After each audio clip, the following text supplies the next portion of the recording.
지난 한 주간은 월드컵 열기로 가득했습니다. 특히 생각하지를 못했던 극적인 골이 많이 들어갔기 때문입니다. 지난 토요일 0시에 우리나라와 포르투갈의 경기에서 우리나라가 넣은 두 번째 골이 극적이었고, 지난 금요일 오전 4시에 열린 일본과 스페인의 경기에서 일본에서 나온 두 번째 골도 극적이었습니다. 이번 월드컵에서 사용하는 공인구를 알릴라라고 합니다. 이 공은 지난 월드컵과는 달리 공 안에 센서가 들어가 있습니다. 그래서 선수들이 공을 차는 순간에 공의 위치를 정확하게 파악할 수가 있습니다. 왜냐하면 VR을 통해서 1초에 500장의 사진을 찍는 그것을 통하여 모든 것이 다 전송되기 때문입니다. 일본이 스페인과의 경기에서 후반 6분에 넣은 두 번째 골은 VR이 없었다면 골로 인정될 수가 없었습니다. 중계 카메라로 보면 골이 들어가기 전에 일본 선수가 패스한 공은 분명 엔드라인을 넘어갔기 때문입니다. 그런데 VR을 통해서 본 결과 그 공이 엔드라인을 넘어가지 아니하였음이 확인되었습니다. 축구 규칙에 의하면 공의 바닥면이 아니라 옆면까지도 다 엔드라인을 넘을 때의 아웃이라고 말합니다. 즉 공이 아웃인지 인인지를 나누는 기준은 바닥면이 아니라 옆면입니다. 일본과 스페인의 경기에서 중계 카메라로 본 바에 의하면 두 번째 골이 들어오기 전에 패스는 분명 엔드라인을 넘어갔습니다. 그런데 VR로 보았더니 엔드라인을 넘지 않고 몇 미리가 걸려 있었습니다. 왜 이런 차이가 생긴 것이겠습니까? 중계 카메라는 축구 공을 볼 때에 옆에서 보여줍니다. 반면에 VR은 위에서 보여줍니다. 옆에서 볼 때는 아웃이었는데 위에서 보았더니 아웃이 아닌 인이었습니다. 같은 자리에 있는 공이지만 그 공을 어디서 보냐에 따라서 그 공이 아웃이 될 수도 있고 인이 될 수도 있습니다. 보는 자리에 따라서 끝날 수도 있고 끝나지 아니할 수도 있습니다. 어디 축구 경기의 공만 그렇겠습니까? 우리가 보는 것도 보는 자리와 위치에 따라서 다르게 보입니다. 우리는 사진을 찍을 때에 카메라 위치를 중요하게 여깁니다. 카메라의 위치에 따라서 나 자신의 모습이 다르게 나타나기 때문입니다. 그래서 사람들은 카메라로 사진을 찍을 때에, 특히 휴대전화로 사진을 찍을 때에는 자신이 좋아하는 각도를 찾습니다. 흔히 말하는 얼짱 각도에서 사진을 찍으려 합니다. 자신이 잘 나오는 위치가 있다는 것을 너무 잘 알기 때문입니다. 사람은 누구나 자리에 따라서 보이는 것이 다름을 합니다. 그래서 자리를 중요하게 여깁니다. 사람들이 말하는 자리는 일반적으로 공간적인 자리를 말합니다.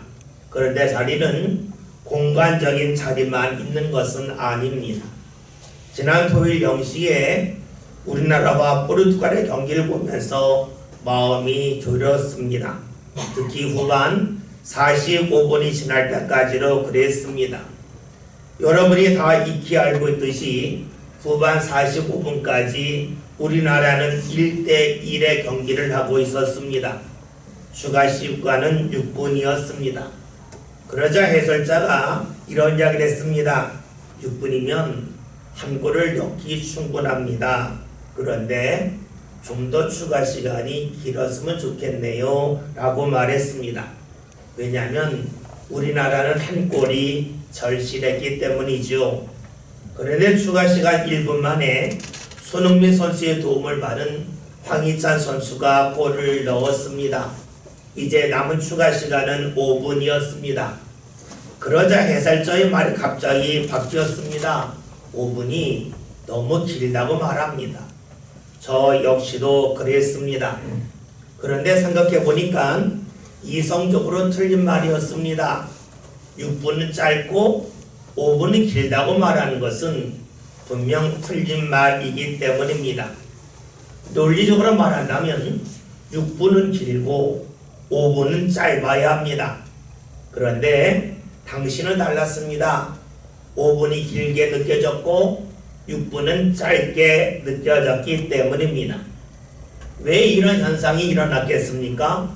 그것은 우리의 마음이 달라졌기 때문입니다. 무엇인가 얻어야 한다고 여길 때에는 6분이 짧게 느껴지지만 무언가 지켜야 한다고 할 때는 5분이 길기 때문입니다. 그렇습니다. 같은 자리에서 같은 곳을 보고 있고 같은 시간이 흐르고 있지만 사람의 마음의 상태에 따라서 다르게 보입니다.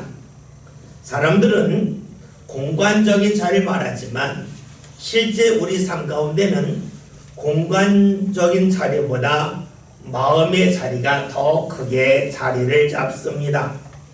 그럼에도 불구하고 사람들은 마음의 자리보다는 공간적인 자리에 집중을 하죠. 사회적으로 더 높은 자리, 그런 자리를 좋아하기도 합니다. 그것도 역시 공간적인 자리입니다. 공간적인 자리에 따라서 보이는 것이 다르고 볼 수 있는 것이 다른 것처럼 마음의 자리에 따라서 볼 수 있는 것도 달라집니다. 여러분, 보는 것이 달라지면 어떤 일이 생기겠습니까? 앞에서 우리가 일본과 스페인의 경기를 말했듯이 인임에도 불구하고 아웃으로 볼 수도 있습니다. 즉 보는 자리에 따라서 끝나지 않았음에도 불구하고 끝났다고 여길 수도 있습니다. 기회가 있음에도 불구하고 기회가 없다고 여길 수도 있습니다. 여러분, 신앙이 무엇입니까? 신앙은 하나님을 믿는 것입니다. 하나님을 믿는다고 하는 것은 우리가 단지 교회에 와서 예배한다 하는 데서 멈추지 아니합니다. 신앙은 하나님이 모든 것을 주관하실 뿐만이 아니라 그 하나님께서 나를 사랑하시고 나와 함께 하심을 믿는 것입니다. 그래서 주위에서 옆에 있는 사람들이 아웃이라고 끝났다고 더 이상 기회가 없다고 말을 할런지 모르겠지만 신앙의 사람은 위에 계신 하나님이 나와 함께 하심을 믿기에 위에서 보는 건 다르다.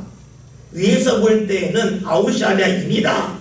위에서 볼 때는 끝난 것이 아니라 끝나지 않았다라는 거고 주장하게 됩니다. 신앙의 사람은 자신의 마음속에 하나님이 계심을 믿는 사람입니다. 신앙의 사람은 우리 안에 성령께서 역사하심을 믿는 사람입니다. 그러기에 우리의 마음이 다르죠. 마음이 다르다고 하는 것은 마음의 자리가 다르다는 것이고 마음의 자리가 다르다고 하는 것은 보는 것이 다르다는 것입니다. 눈이 나쁘신 분들은 앞을 볼 때 힘들지만 안경을 쓰면 볼 수 없었던 것을 볼 수가 있습니다. 신앙의 사람은 신앙의 안경을 쓴 사람입니다. 하나님이 함께 하셨다는 안경을 쓴 사람입니다. 그러기에 신앙의 사람은 눈이 밝아집니다. 오늘 성경에서는 눈이 밝아진 사람이 등장을 합니다. 보지 못했지만 예수님과 함께함을 통하여 눈이 밝아진 사람이 나오지요. 오늘 말씀 읽기 시작합니다. 22절 함께 보겠습니다. 사람들이 한 사람을 데리고 예수께 나와 손재시를 아멘. 말씀을 보면 예수님이 벳사다에 계셨습니다. 벳사다는 갈릴리 호수 주변에 있는 마을 중에 하나입니다. 요한복음 1장을 보면 예수님의 처음으로 제자된 안드레가 벳사다 출신이고 그의 형인 베드로도 벳사다 출신입니다. 그리고 빌립도 벳사다 출신이고 우리가 잘 아는 나다나엘도 벳사다 출신입니다. 그리고 누가복음 9장 10절에 있는 말씀을 보면 예수님께서 오병이어의 역사를 일으키신 곳이 벳사다 마을이라고 우리에게 알려주고 있습니다. 그러니까 벳사다는 예수님 활동을 참으로 많이 하신 곳입니다. 지리상으로 보면 벳사다 바다 위에 우리가 잘 알고 있는 가버나움이라고 하는 마을이 있습니다. 그러니까 벳사다는 예수님에게 아주 친숙한 마을이고 벳사다 사람들도 예수님에 관하여 익히 알고 있습니다. 그런데 우리가 이런 눈을 가지고 말씀을 보면 22절에는 말씀은 좀 이상합니다. 왜냐하면 사람들이 한 맹인을 데리고 왔는데 예수님에게 와서 이 맹인에게 손대기를 구하는 것이 마을 사람들이기 때문입니다. 생각해 보십시오. 지금 마을 사람들과 맹인이 함께 왔습니다. 이들 중에서 누가 더 예수님과 함께 하는 것을 절실하게 여기겠습니까? 마을 사람들입니까? 아니면 맹인입니까? 누가 봐도 맹인입니다. 그러다면 예수님 앞에 올 때에 맹인이 길을 스쳐 찾아서 올 수 없으니까 사람들과 함께 오는 것은 이해할 수 있지만 예수님에게 왔다면 당연히 맹인이 말을 해야 합니다. 주위에 있는 사람들이 아닌 맹인이 말을 해야 합니다. 그런데 오늘 말씀을 보면 맹인이 구하지 아니하고 맹인과 함께 온 사람들이 구합니다. 성경에서 왜 이런 것을 우리에게 알려주고 있겠습니까? 우리는 충분히 짐작할 수가 있습니다. 무엇이냐면 예수님을 만나고자 주도한 것이 맹인이 아니라 주위에 있는 사람들이라는 겁니다. 맹인이 주도했다면 당연히 맹인이 말했겠죠. 근데 맹인이 주도한 것이 아니에요. 사람들이 맹인에게 예수님에게 가면 너희 눈이 밝아진다. 자꾸만 이야기하니까 그 말에 이끌려서 예수님에게 온 것이지요. 당시 맹인들은 할 일이 없습니다. 직업을 가질 수 없습니다. 달리 말하면 다른 사람들의 도움을 통하여 살 수밖에 없었겠죠. 그러니까 주위 사람들, 맹인을 도왔던 사람들이 맹인에게 예수님에게 가자고 말했을 때에 그는 거절할 수가 없었습니다. 자신에게는 마음이 별로 없다 할지라도 자신을 도왔던 주위 사람들이 예수님에게 가져갈 때에 그는 어쩔 수 없이 따라갈 수밖에 없었습니다. 무엇을 말할까요? 이 맹인이 예수님에게 온 것은 자신이 원해서 온 것이 아니라 다른 사람들과의 관계 때문에 어쩔 수 없이 왔다 하는 것입니다. 여러분, 이런 맹인의 모습이 성경에만 있습니까? 오늘날에도 이런 사람이 적지 않습니다. 예배하러 교회 오지만 자신이 정말로 원해서 자발적으로 오는 이가 있는가 하면 다른 사람과의 관계 때문에 예배하는 자리에 나올 수도 있습니다. 예배만 그런 것이 아니죠. 우리가 주님 앞에 몸을 들어 헌신할 때에도 자신이 주의 은혜를 기억하면서 기쁨으로 헌신하는 사람이 있는가 하면 헌신할 때에 다른 사람의 눈치가 보이니까 어쩔 수 없이 사람을 바라보면서 헌신하는 이들도 있습니다. 달리 말하면 하나님 앞에 나오지만 하나님 앞에 나올 때의 믿음은 각 사람마다 다릅니다. 그러면 이렇게 다른 사람의 손에 이끌려 예수님에게 온 사람에게 어떤 일이 일어납니까? 23절에 있는 말씀을 함께 봅니다. 예수께서 내게 손을 붙잡으시고 마을 밖으로 데리고 나가사 눈에 침을 뱉으시며 내게 앉혀하시고 무엇이 고민이라 부르시니. 아멘. 예수님은 사람들이 맹인을 데리고 왔을 때에 제일 먼저 하신 일은 이 맹인의 손을 붙잡고 마을 밖으로 나가신 겁니다. 왜 그렇게 하셨습니까? 예수님은 이 맹인과 사람들을 먼저 분리시키고자 하셨기 때문입니다. 사람들 때문에 예수님에게 온 사람이라면 계속해서 사람에 대하여 신경을 쓸 수밖에 없습니다. 예수님은 이 맹인이 예수님에게 올 때는 사람들의 손에 이끌려 갔지만 예수님을 만났다면 더 이상 다른 사람의 손에 이끌리는 것이 아니라 예수님의 손에 이끌림을 받으라고 그에게 알려주고 계십니다. 여러분, 그렇죠? 우리가 예수님에게 왔다면, 예수님을 믿고자 한다면 더 이상 다른 사람에게 끌려다니지 말아야 됩니다.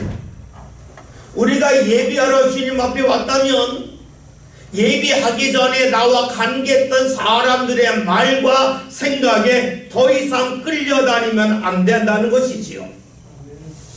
예수님에게 왔다면, 예수님을 믿기로 했다면 사람의 생각, 말, 여기에 끌려다닌다면 아무것도 경험할 수가 없습니다. 여러분, 우리가 예수님을 눈에 보이는 공간에서 만나는 것이 다가 아닙니다. 예수님은 눈으로 보는 대상이 아니라 믿을 대상입니다. 다시 말하면 몸이 간다고 해서 우리의 마음이 꼭 가는 것은 아니지요. 우리가 믿는 것은 마음으로 믿는 겁니다. 그럼에도 우리가 몸을 움직이는 이유는 사람들은 몸이 가야 마음이 가기 때문입니다. 생각해 봅시다. 우리가 예배하는 이 자리에 있다고 해서 누구나 다 예수님을 만나는 믿음을 갖는 것은 아닙니다. 몸은 왔지만 마음은 다른 곳에 가 있다면 그 믿음은 껍데기일 수밖에 없습니다. 마치 공부하는 학생이 책상에 앉아 있지만 그의 마음과 생각이 다른 곳에 가 있다면 공부하는 것이 아닌가 같습니다. 예배가 그렇습니다. 우리가 예배할 때에 왜 앞을 봅니까? 그 이유는 우리가 예배할 때 집중하기 위함입니다. 간혹 방송을 보면 요리 프로그램 있잖아요. 근데 지금 이성적으로 이해 안 되는 게 하나 있어요.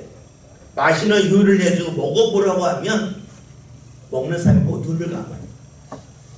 이상하지 않아요? 먹는 것은 입으로 먹잖아요. 맛을 느끼는 건 눈이 혀예요, 혀. 그런데 왜 눈을 감아요? 그냥 눈을 감는단 말이에요. 그런데 우리는 그것을 보고 이상하다고 여기지 않아요. 우리들도 그래요. 정말로 무언가 맛보고자 할 때 눈을 감아요. 왜 그럴까요? 우리가 무언가 먹을 때에 눈을 뜨면 우리의 감각이 혀에 집중되지 않기 때문에 나도 모르게 눈에 보이는 것에 우리의 감각이 가고 우리의 마음이 흩어져요. 그것을 막기 위하여 눈을 감고 음식을 먹으면서 맛을 음미합니다. 우리가 예배할 때 왜 앞을 볼까요? 이유는 간단해요. 내 눈에 보이는 것 때문에 내가 말씀을 들을 때에 감각이 흩어지는 것을 막기 위함이에요. 예, 우리가 찬송할 때 때로는 박수하며 할까요? 그 이유는 내 마음과 몸이 하나가 되기를 소망하는 그 뜻이 표현되는 것이에요. 우리가 기도할 때에 왜 소리 높여 기도할까요? 그것은 간절히 기도함을 통하여 나의 감각이 다른 데로 흩어지지 아니하고 주님에게 모아지기를 소망하기 때문입니다. 예수님은 이 사람 맹인을 데리고 마을 밖으로 데리고 나가셨습니다. 사람들에게 끌려왔기 때문에 사람들에 대한 관심이 그의 마음속에 가득한 걸 아셨기에 그것을 끊고자 하셨기 때문입니다. 여러분, 맛을 볼 때에도 우리가 눈을 감으면서 우리의 감각이 다른 데로 흩어지는 것을 막는다면 예수를 믿을 때에도 역시 그래야 되지 않겠습니까? 그래서 예수님은 이 맹인을 마을 밖으로 데리고 나가십니다.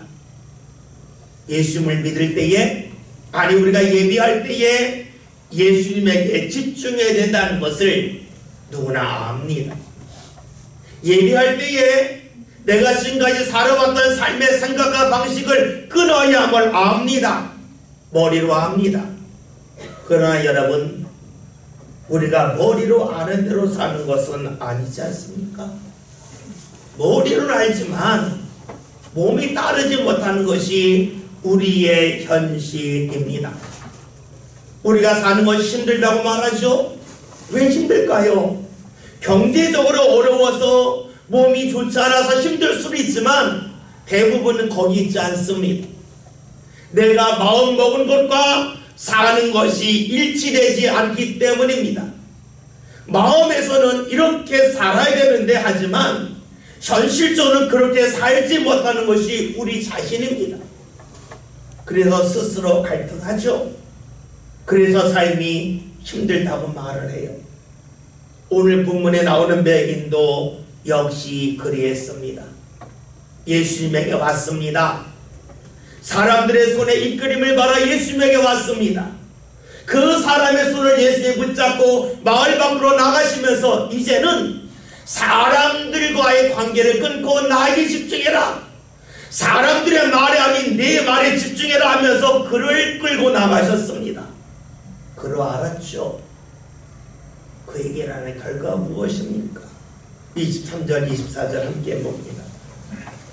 예수께서 맹인의 손을 붙잡으시고 마을 밖으로 데리고 나가사 눈에 침을 뱉으시며 그에게 앉아가시고 무엇이 보이느냐 물으시니 저가 보내 이르되 사람들이 보이느냐 마음 같은 것들이 걸어가는 것을 보이느냐 하늘. 아멘. 말씀을 보면 예수님께서 그를 마을 밖으로 데리고 나가시고 눈에 침을 뱉으시고 안수하셨습니다. 무엇이 보이냐고 하셨습니다. 그런데 24절에는 말씀을 보면 이 맹인이 말을 하죠. 사람들이 보입니다. 막대기 같은 것이 걸어다닙니다 라고 말합니다. 처음으로 눈이 밝아졌어요. 그러나 그의 눈이 완전히 밝아진 것은 아닙니다.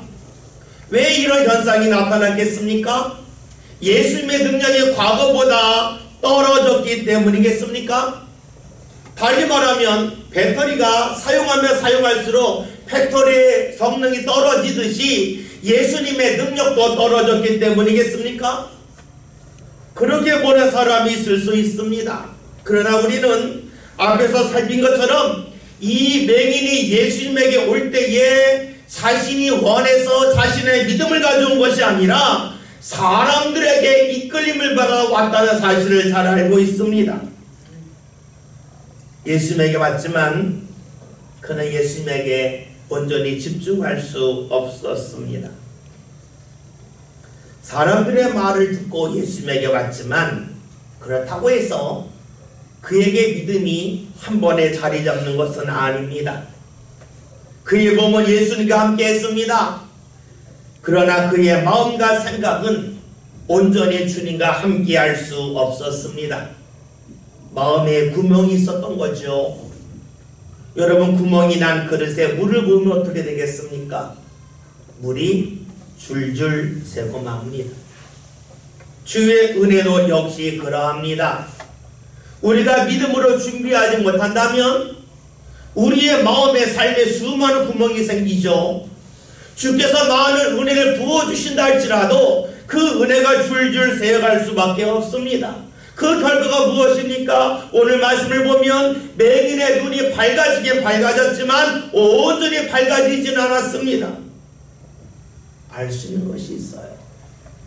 믿음의 길은 처음부터 100%가 아니라는 겁니다. 이 맹인에게 은혜가 임하지만 그가 다 100% 흡수하지는 못합니다. 우리 말씀을 보면서 이 맹인이 우리와 크게 다르지 아니함을 발견합니다. 우리 역시 주님 앞에 나오지만 주님 앞에 나올 때에는 세상 것을 끊고 다른 사람의 말에 연연하지 않고 내 생각에 얽매이지 아니하고 주의 말씀으로 내 삶을 채워야지 하면서 나오지만 그 마음이 오래가지 않습니다. 마음에 구멍이 있습니다.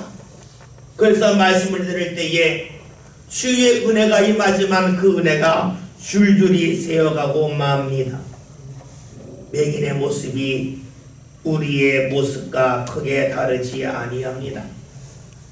생각해 보세요.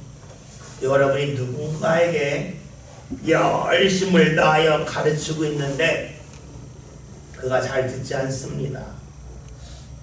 가장 좋은 방법으로 알려줬는데 제대로 듣지 못해서 제대로 배우지 못합니다. 여러분, 가르칠 마음이 듭니까? 가르칠 마음이 들지 않습니까? 무언가 줬는데 제대로 받지 않습니다.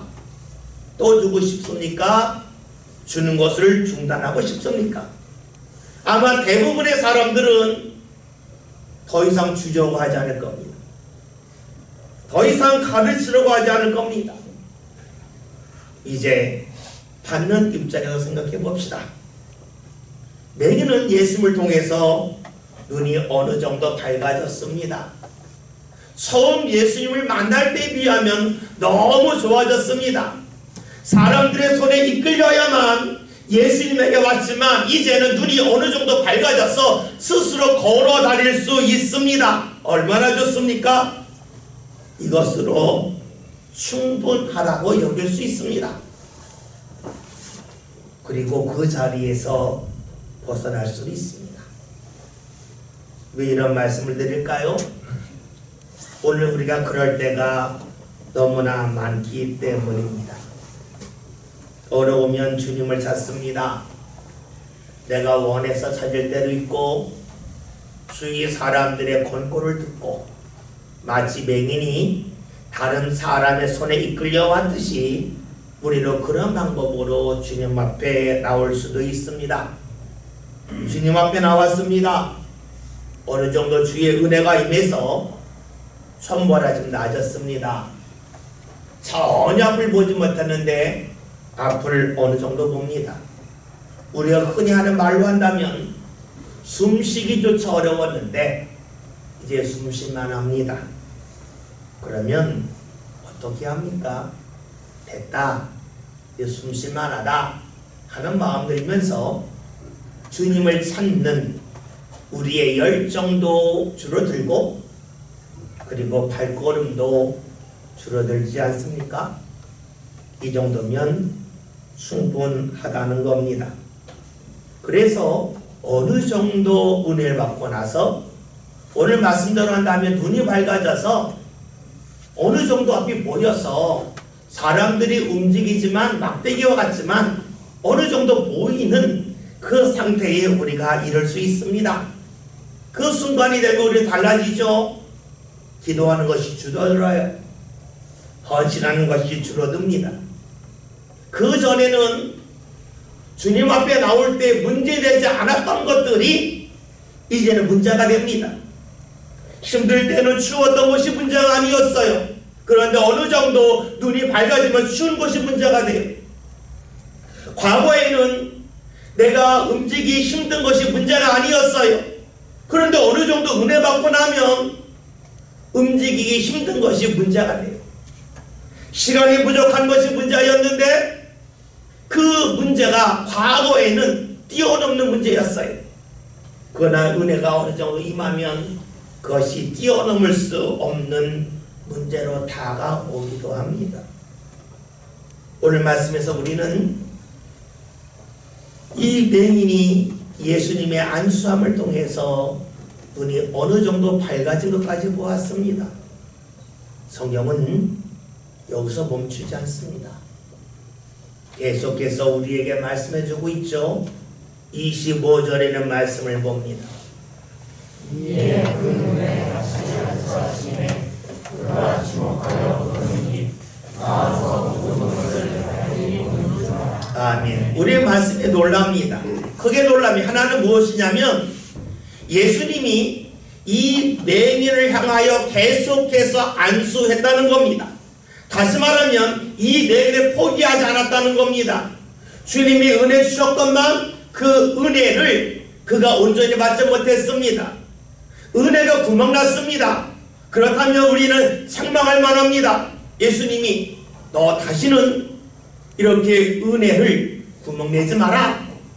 다음에 안수할 때는 제대로 그 안수를 받아서 너에게 임한 은혜를 놓치지 마라 하면서 그를 책망할 수도 있습니다. 그런데 예수님은 책망하지 않았습니다. 또 하나 놀라운 것은 이 맹인입니다. 눈이 어느 정도 밝아져서 스스로 다닐 수 있습니다. 그리고 예수님을 보면서 주님 능력이 이것밖에 안 됩니까 하면서 예수님을 책망하고 원망하며 떠나갈 수 있습니다. 근데 이 사람은 떠나가지 않았습니다. 이 두 가지 사실이 다 놀랍습니다. 왜냐하면 일반적으로 사람들은 자신이 무언가 열심을 다했지만 상대가 받아들이지 않으면 등 돌리기 때문입니다. 또 하나 사람들은 자신의 상황이 조금만 좋아지면 자신이 의지했던 대상에서 벗어나려 하기 때문입니다. 그런데 오늘 말씀에서는 모든 것을 다 깨뜨립니다. 사람처럼 예수님은 행동하지 않으셨습니다. 제대로 받아들이지 못하는 사람이지만 그를 포기하지 않으셨습니다. 계속해서 그에게 안수하셨습니다. 상대의 모습에 관계없이 주님은 사랑을 베푸셨습니다. 주님의 특징이 여기 있습니다. 사람은 포기해도 주님은 포기하지 않는다는 데 있습니다. 사람의 사랑에는 끝이 있습니다. 그러나 주님의 사랑은 끝이 없습니다. 주님께서 포기하는 사람은 한 사람도 없습니다. 주위에 있는 사람들은 저 사람은 포기해야 된다고, 저 사람은 내 인생에서 아웃이라고 말하려는지 모르겠지만 위에 계신 주님께서는 사람들이 아웃이라 해도 내가 볼 때 인이다, 아직 살아있다, 아직 은혜 받을 기회가 있다 하면서 결코 포기하지 아니하십니다. 주님의 사랑이 계속해서 이어질 때 일어난 일은 이 맹인의 눈이 밝아진 것입니다. 저는 개인적으로 이 본문의 말씀이 너무 좋습니다. 왜냐하면 이 본문에 나오는 맹인의 모습이 저의 모습과 너무나 비슷하기 때문입니다. 사실 제 마음 같아서는 한 번에 눈이 밝아져서 온전히 무엇이든지 볼 수 있는 사람이 되면 좋겠다고 하는 소망이 있습니다. 그러나 제 삶을 아무리 뒤돌아봐도 제 삶은 그렇지가 않습니다. 본문에 나오는 맹인처럼 주님 앞에 나올 때에 마음에 무수히 많은 구멍이 있습니다. 주님을 바라보겠다고 하는 의지는 있지만 그 의지는 번번이 깨집니다. 그래서 주님의 은혜 주시건만 그 은혜가 삶 가운데 여기저기서 새어나가지요. 그런데도 감사한 것은 주님께서는 저를 포기하지 않으신다는 겁니다. 마치 본문에 나와 있는 맹인을 포기하지 않으셨던 것처럼 저를 포기하지 않고 계시고 모든 사람을 포기하지 아니하십니다. 한 번에 눈이 밝아지는 사람만을 주님께서 원하시는 것이 아니라 점차로 계속해서 눈이 밝아지는 사람이 되기를 우리에게 원하고 계시지요. 오늘 말씀을 보면 눈이 밝아진 사람에게 예수님이 어떻게 하십니까?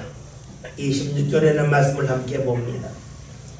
예수께서 그 사람을 빛으로 이르시되 마을에는 들어가지 말라 하시니라. 아멘. 말씀을 보면 예수님께서 눈이 밝아진 사람에게 집에 들어가게 하시고 마을에 들어가지 않게 하셨습니다. 왜 그렇게 하셨을까요? 아마 이 맹인이 눈이 밝아져서 마을에 들어갔다면 사람들의 영웅이 될 겁니다. 당신은 예수를 만나서 눈이 밝아졌다. 우리는 그런 일을 경험하지 못했는데 너는 그런 일을 경험했다면서 사람들이 그에게 관심을 쏟을 겁니다. 어쩌면 그의 인기가 치솟을 겁니다. 어쩌면 그의 삶이 명성으로 가득 채워질 겁니다. 주님께서는 은혜 받은 사람이 세상에서 높아지는 것에 관심을 갖는 것을 원치 아니하십니다. 우리가 은혜 받는 목적이 내가 주님을 만나는 그 이유가 세상에서 높아지는 것이 아니기 때문이죠. 왜냐하면 예수님 자신이 세상에서 높아지려 하지 아니하시고 낮아지려 하셨기 때문입니다. 예수님 말씀하신 것처럼 예수님은 섬김을 받기 위하여 오신 것이 아니에요. 섬기기 위하여 오셨어요. 이것은 무엇을 말하냐면 예수님이 안에 있는 사람, 예수님을 믿는 사람, 예수님을 통하여 은혜 받는 사람이 쉬어야 될 태도에 관하여 알려주고 계신 거예요. 우리는 주님을 믿으면 내가 높아질 것을 기대해. 주님을 믿음을 통하여 나의 공간적인 자리가 올라가길 원해요.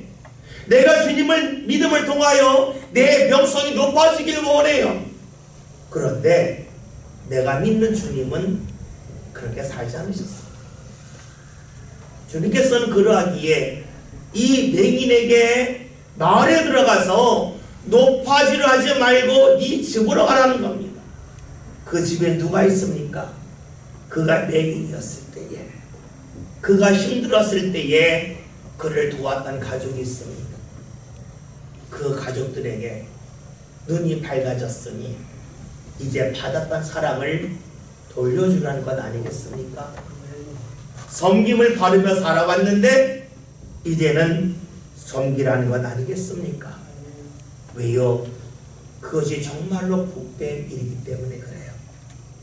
믿음은 우리 안에 주님이 계신 거예요.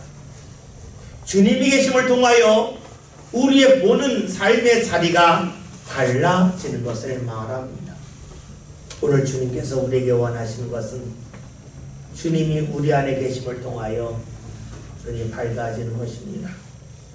오늘 말씀 제목이 보고 또 보고입니다.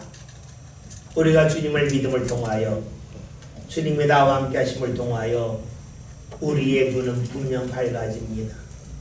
지금까지 보지 못했던 주의 은혜를 보게 됩니다. 지금까지 스쳐 지나갔던 자그마한 일에 감사할 수 있는 눈이 밝아집니다. 그런데 눈이 밝아져서 무언가 보는 것은 한 번에 되는 것이 아닙니다. 오늘 본문 나와는 맹인처럼 보고 또 보고 눈이 밝아지고 또 밝아지고 이런 일이 반복이 되면서 우리의 신앙은 성장합니다. 주님이 우리 안에 자리 잡습니다. 여러분, 우리가 어느 자리에 있든지 이 말씀을 기억하면서 주님, 제 눈이 믿음을 통하여 밝아지기를 원합니다. 한 번에 밝아지면 좋겠지만 그러하지 아니할지라도 보고 또 보고 그러면서 제 눈이 점차 밝아지기를 원합니다. 이 기도가 저와 여러분의 기도가 되고 주님이 함께 하심을 통하여 보지 못했던 것을 보는 역사가 나타날 수 있기를 원합니다. 아멘. 보지 못했던 것을 본다고 하는 것은 옆에서 보면 아웃이지만 위에서 보면 인이다. 사람들은 끝났다 하지만 하나님은 끝나지 않았다고 하는 것을 분명 보고 알고 믿고 살아나가는 가운데 저와 여러분의 삶 가운데 주의 은혜가 중단되지 않고 계속해서 이어지는 복된 삶 함께 살아갈 수 있기를 주님의 이름으로 기원드립니다. 기도합니다.